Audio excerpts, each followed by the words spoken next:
Hi guys! Today I'm going to be talking about the golden child and the scapegoat, a narcissist grooming. The scapegoat is the one that the parent sees as like the easiest target, and they have been breaking them in pretty much since birth. They gaslight and ruin the reputation of the scapegoat so that everyone will see the scapegoat as a bad person. Having a bad child helps disguise the narcissist's abuse by blaming it on the child. The child becomes alienated, abused, and they are to take pretty much all the responsibility for any of the family's problems. The golden child is vastly different, but they are also being manipulated by the narcissist. The narcissist, the parent, basically lives through the golden child. And they put the golden child as the favorite child that can do no wrong. They groom them to become a narcissist just like them.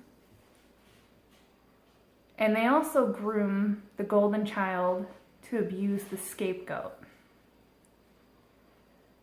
The golden child's put on like a pedestal and they're constantly praised.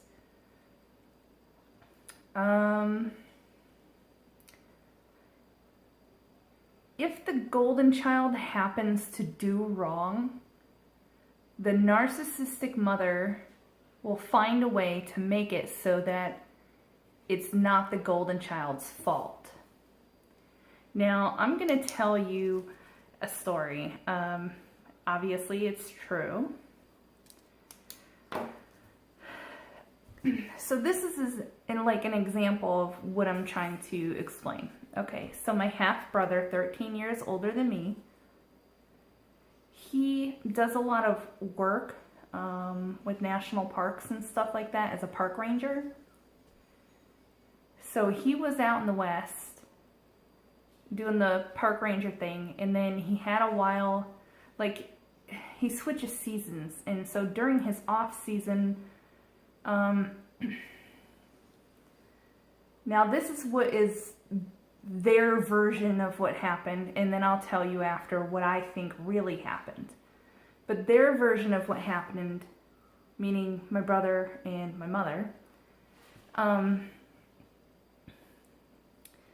my brother had met a girl, her name was Ashley, and they became like boyfriend, girlfriend, or whatever, and he claims that as soon as he found out that she was a prostitute, well, she was a high-price escort. He claims that he dumped her over it.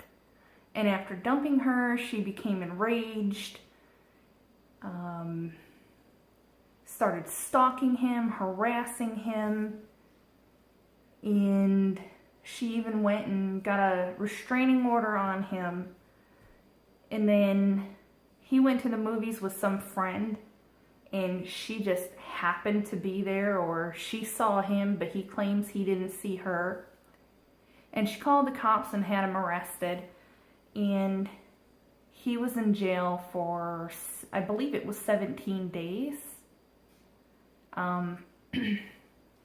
Now, he says that she got the restraining order because she provided proof that he ordered her from the escort service. And he says it was fake proof. And then he says that she cried for the judge. But we all do know that, like, when a woman cries to the judge, it's kind of manipulation. It does happen. So when he was in jail, my mom was calling everybody, especially my aunt, trying to get money to get him out of jail. And nobody would give her money, and she talked crap about every single person who wouldn't give her any money. She was saying that this Ashley person, oh my God, how dare she do this to her son? Her son didn't do any wrong at all. And that's just the golden child. So he gets in trouble for stalking a prostitute and, you know, he goes to jail for it for 17 days. He's found guilty, and the narcissistic mother decides that he didn't really do it, and she just makes up excuses. Now, this is the one time I'm astonished that she didn't somehow find a way to blame me for it. Now, what I think happened was he found the escort service. He ordered Ashley like a pizza, you know, had her come to a hotel room and then do what they're gonna do. And then he keeps ordering her. And the thing about a prostitute is and same with strippers, is they have to make you think that they actually like you, because that's how they get repeat customers, and that's how they make more money. I think that he believed her, that she actually liked him, and I think he took it the wrong way, because there was a point in time where he said he had a date with her and he went and got a hotel room to spend time with her, and then she never showed up. She probably didn't show up because, knowing my brother, he's not a very nice person. He takes a lot after his father. His father was physically abusive towards my mother, and my brother seems like a very angry person sometimes when he doesn't get what he wants. So since she didn't turn up, he actually told me personally that, you know, oh, she's a bitch, and I want nothing to do with her ever again, da-da-da-da-da. You know, he wasted all his money, and I think she just didn't show up because, you know, maybe after him ordering her a few times, that she didn't deem him maybe a safe person. And I think that maybe he was angry and he was stalking her, so she got a restraining order on him. I mean, she had the proof. You can't really get a restraining order without, I believe it's like 3 or 4 points of proof. So restraining orders are not that easy to get. I've tried to get one before. So after the restraining order, I think he decided to figure out where she was and decided to say, hey, I was with my friends going to the movies, but he knew she was going to be there or something, and she saw him and she got him arrested. And he claims he did no wrong. And this Ashley person, now this was like a long time ago, so she contacted me on MySpace. And she told me that my brother had mental problems and that he thinks that they were in a relationship, and they were never in a relationship. She said that she was an escort that you can order offline. She showed me the website. And also, when I saw her profile on MySpace, she had a fiance, and I dug through and I did some investigating. She had been with this guy and engaged to this guy for a few years. So there was no way she would have been in a relationship with my brother. Apparently her fiance knew all about this. I don't know. But he has to at least know that she was an escort. And then what ended up happening after that, after he, I think it was after he got out of jail, or it was before he went to jail, he decided to do the whole escort thing himself. Now, his story is that a woman just paid him a couple $100s to go on a date with him to some event, like a gala or a ball or to an opera, I'm not sure. Because her husband was out of town, and I don't believe that. Like, I believe that happened, but I believe that he was paid a couple $100s for a little bit more than that. So I believe, yes, that he prostituted himself. And then when he came back in to where we were living, I had switched, like I had moved in with my now ex, and he took over my apartment. And I think I mentioned it before, I went to his apartment one time and knocked on the door. His eyes were bloodshot like crazy, so, and then all of a sudden he was drinking wine all the time. So I think he got into some bad stuff there, and he's hiding it. But, okay, and then another instance of the narcissistic mother protecting the golden child is when I was young, probably nine-ish, 8, 9.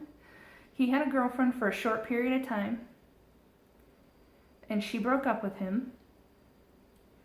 And then sometime later, it was like a long time later, me and my mom were at the mall, and my mom saw the ex-girlfriend getting some pizza, and she had her own newborn baby with her and another man. So she obviously, you know, moved on and made her own little family. My mother thought she had the right to go up to this girl and chew her out and cuss her out in front of her baby and, you know, the father of her baby, her husband or boyfriend or whoever he was. And she called her names, like, you know, telling her that she was nothing but a slut in front of all these other people in the mall. So, and this is all for apparently hurting her son, her golden child. And so that just tells you, like, I guess how deep this golden child thing runs. So the golden child's bad behaviors and actions will be covered up. They'll be explained away like it wasn't their fault. And in fact, they will also change the story so much that the golden child will come out looking like the victim instead of the perp. The golden child helps the narcissistic mother or father alienate the scapegoat. They run a smear campaign so that friends and family believe the scapegoat is bad. But if the scapegoat goes around, tries to tell the truth, no one believes them because the narcissistic mother and the golden child have spent their whole life discrediting them. The narcissistic mother, she pins the kids against each other, creating drama and driving them apart so they have no sibling relationship. Well, anything that resembles like a healthy relationship. And it also makes the scapegoat more alienated because they don't have a mother, they don't have their sibling, they don't have friends or family because they've been, you know, they had a smear campaign ran on them their whole life. They're literally alone. They have no one. The narcissistic mother also manipulates the golden child into doing their bidding. Now, with that little story, I will say that if the narcissistic mother is mad at somebody for something, or well, the scapegoat for something, they will get the golden child to do something about it. They won't tell them what to do, but they word things specifically to kind of put ideas in the golden child's head so that they will be the one to do it. Because I will explain something later on, something that they did that kind of traumatized my family.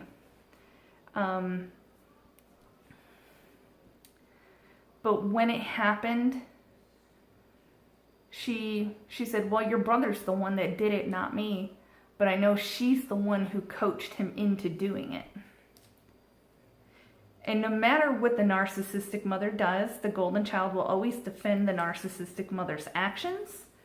And they will also give praise because they want approval from the narcissist. And they want to stay on the narcissist's good side. Because they know how vicious the narcissist can get. The narcissist will boast and over-exaggerate about the golden child. Like, for instance, I've seen like stuff that she wrote on Facebook. She said, oh, look how he turned out. I raised a good man. And then took credit for his accomplishments. But when it comes to the scapegoat, if the scapegoat has good achievements, the narcissist will somehow twist it into something bad. And they'll also have something nasty to say about it, like it wasn't good enough. Like, the golden child can get straight B's on the report card, and the narcissist's mother will give them praise. Whereas if the scapegoat gets straight A's, the narcissistic mother will say, oh, you had to cheat to get all those. Why couldn't you get all A+ instead of just all A's? The narcissist also likes using the bad child to get attention. They'll be seen as a saint for putting up with such a bad kid. As I got older, I started like standing up for myself, and she would call like cousins and aunts and whoever else, and she would make them feel like she was in danger, like I was gonna hurt her, or if I've already hurt her. She would lie to people. So I spent a lot of my life kind of knowing that a lot of my family members already thought that I physically abused my mother, or I would like threaten her.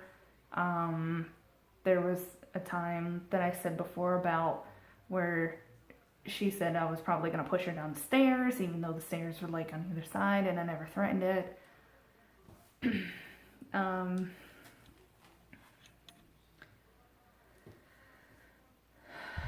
The golden child sees things as a competition, and they always have to one-up.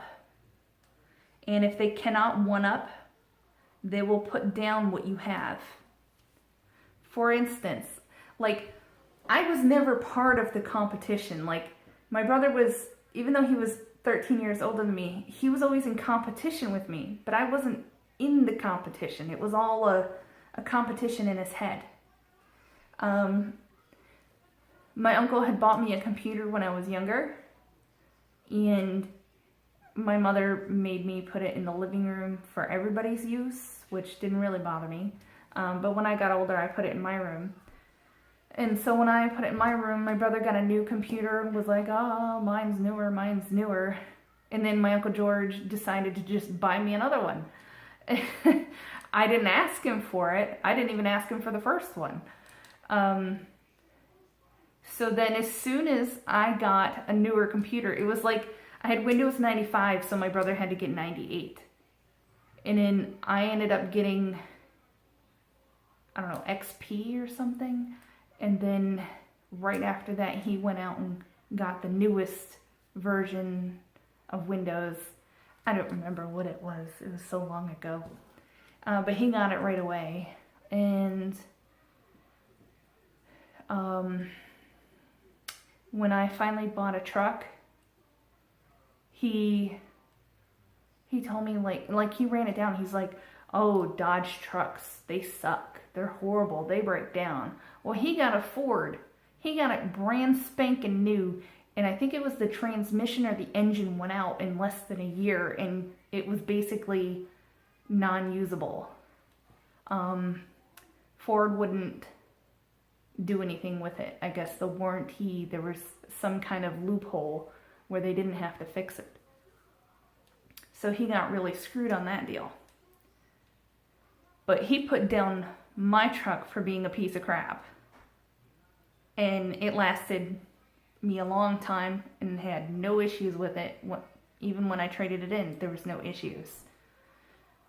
And then there was another time where I got a new phone and I kind of like got excited about it, and he had called me and I'm like, hey, I got the new, whatever it was, I think maybe it was a Sidekick. And he was all like, oh, good for you. Some of us can't afford things like that. And I had no intention of like gloating about it in his face or being malicious. I was just happy that I finally got a new phone, especially because the one I had before was a piece of crap and wouldn't really work. So that's what life is like. You're not in the competition, but apparently the golden child is in competition with you. Now, as for friends, the narcissistic mother, with her golden child's friends, she loves all his friends. She praises them, invites them to come over, doesn't mind him being out with them at all hours. Whereas with the scapegoat, she hates all her friends. I'm going to tell you one of them, she called her a slut.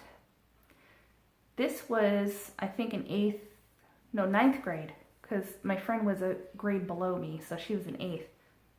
She came over to my house. She had a long dress. It was a spaghetti, not really spaghetti strap, but a little bit thicker than spaghetti strap.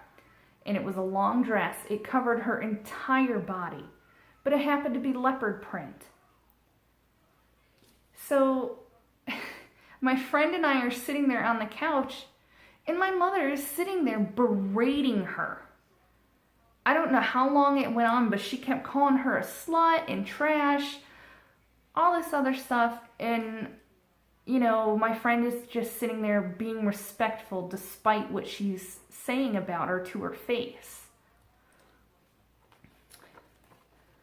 Which is, you don't sit there and tell a kid in 8th grade that she's a slut.